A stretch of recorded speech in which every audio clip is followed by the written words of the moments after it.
Hello ladies and gentlemen, my name is Nazmus Kandikar and I'm the host of your video. And in this video we'll take a look at reinstalling Microsoft Windows 7 or Microsoft Windows Vista. And so in this video is about the easiest way to reinstall Windows, and the method I'm going to show you will work for any version of Windows you're currently using, either Windows XP, Windows Vista, or Windows 7. So if you wish to reinstall Windows 7 when you already have Windows 7, say you might have a virus, you might want to reinstall Windows, this method will work. Now people might tell you that to reinstall Windows you have to put up a whole day, back up all your data to an external hard drive, and then change your BIOS settings, boot from a Windows DVD, and then you have to format your hard drive and then install Windows and then copy all your files back from the external hard drive. No. This is not the 1990s anymore. This is not the era of Windows XP. The Windows 7 and Vista installers have become so advanced that reinstalling Windows is actually easier than some people make it to be. It's very easy. So in this video, let's dive in and show you the world's easiest and the best way to reinstall Windows. Okay, so I'm on my Windows 7 desktop. This could be Windows Vista, Windows XP, or even Windows 8. So yeah, you could downgrade from Windows 8 to Windows 7 if you want to, using the method I'm going to show you. So yeah, if you're on your desktop, so what we're going to do is launch the Windows setup directly from Windows. But before I do, make sure, just to be safe, you don't need to do this, but just to be safe, just back up your documents to an external hard drive or a flash drive, whatever you wish to back up it to, or the cloud. Your pictures, personal photos, music, just back it up in case something goes wrong. Most likely nothing will happen and you don't need to back it up, but just to be safe, just back it up. In case something does happen, you can restore it from another source. Always be safe than sorry. Okay, anyways, so what you're going to do is launch the Windows setup directly from Windows. There's two ways you could do that. You could insert your Windows installation DVD in your DVD drive and run setup.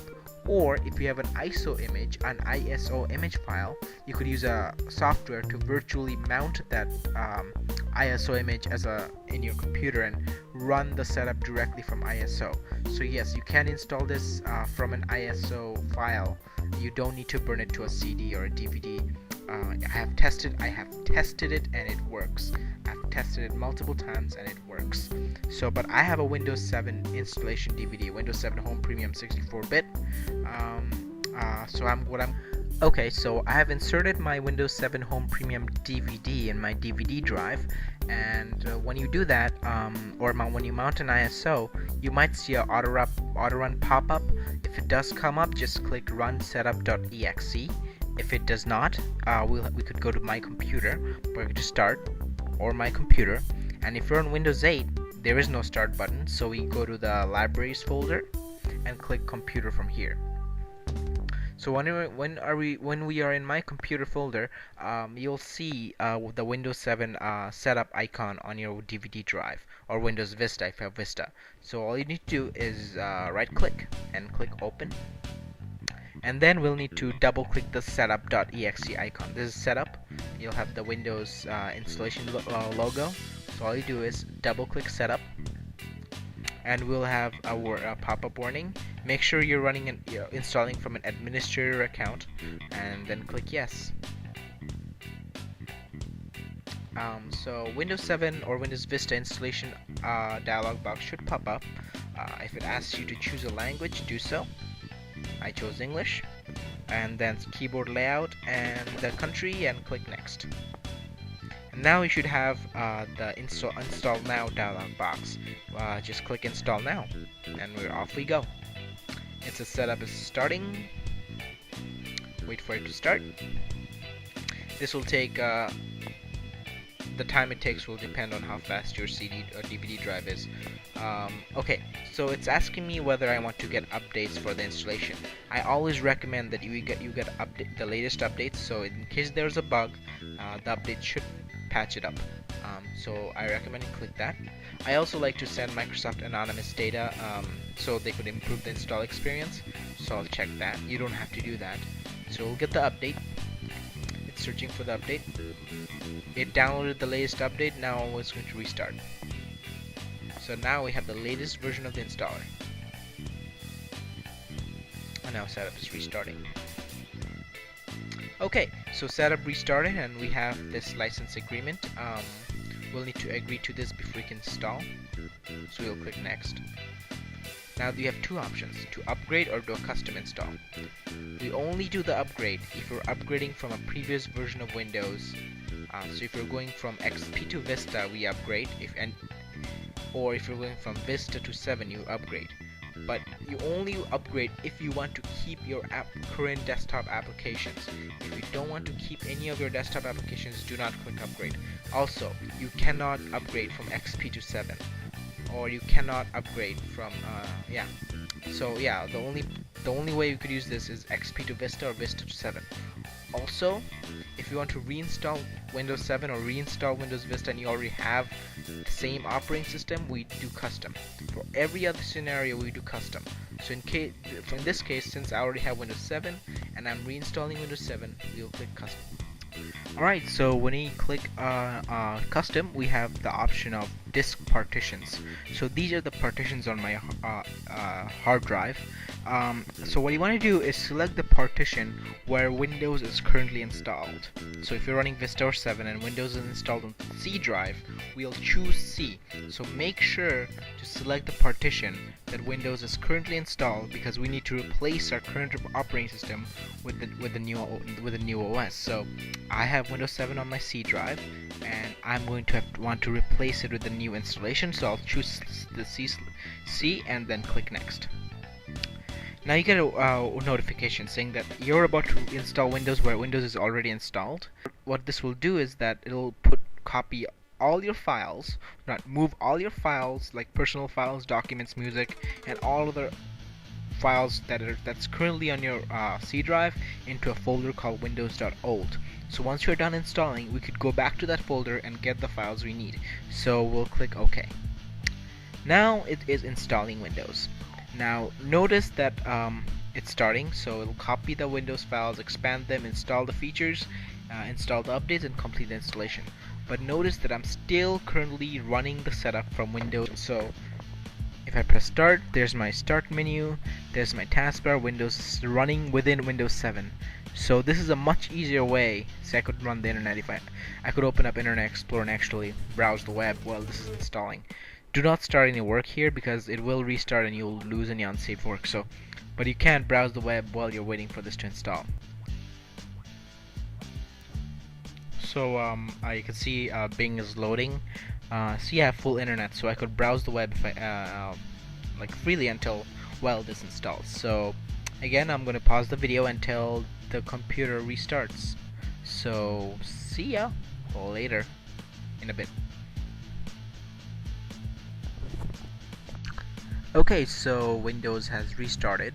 So what it had done is Windows setup has copied all of the setup files from the disk to the hard drive and restarted the Windows, and now the installation will continue from the hard drive.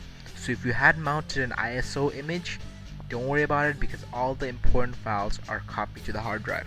If you had put a DVD inside, you can easily take it off because the DVD is not going to be used. It's all running from the hard drive. Okay, so Windows setup has finally finished installing. It took like 30 minutes or a little less than that. So now it's finished installing. So now it's asking for some basic information. So I'll type it in and off we go.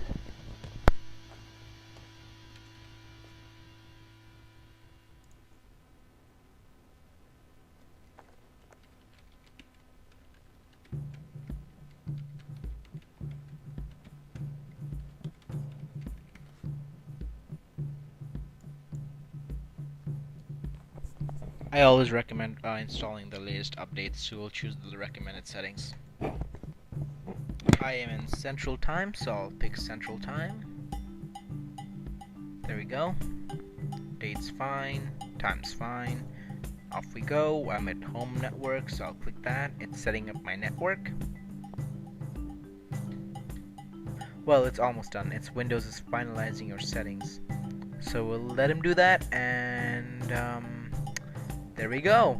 you should see the welcome screen, and you should soon see the desktop. But that's not the end. There's the best parts here yet to come.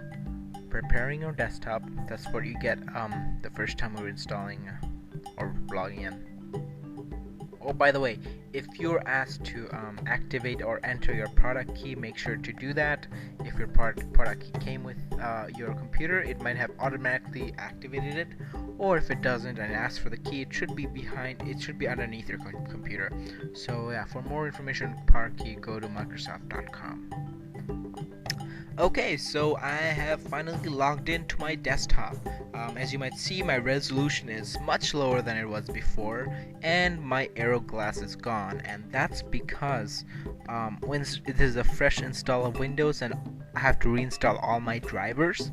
Basically, Windows Update will take care of that automatically, so Windows Updates will automatically install the latest graphics driver and such, and the next time you restart Windows, everything should be fine. If you do need to install drivers manually, this will be the time to do it, but I will not go over that. That's the topic of another video, installing drivers. Now you have a fresh copy of Windows installed, but now this is important. We did not format our hard drive, as some people like to say, format your drive before installing Windows. I do not agree, because I'll show you a clear benefit of not formatting your hard drive and doing it the way we did. Now we have a windows.old folder, and this is our old C drive. Whatever was in our C drive before is now here. So now you could see all your desktop applications. You could see your Windows directory, but what we are most interested in is the users file. When you double click that, you'll see all the users that was in your computer. I don't have any more users than myself in this PC, but if you have more, you'll have multiple user folders. So what I'm going to do is open up my username and double click my documents. As you can see, all my documents are here. So what I'm going to do is select all. I'm going to cut it. Don't click copy, click cut. This is very important. Go to my new documents and paste it. And the reason is the process is instant. When you copy it, it's going to show you a copy dialog box. It's going to take if your files are more than gig, it's going to take a long time if you don't have a fast hard drive. But if you cut it, regardless of the size of your files, if you have hundreds of videos and music, it's going to be instant. So I'm going to go back. This is my documents now empty. I'm going to do this with my pictures, my music, my everything. So basically, this is all the pictures I had before.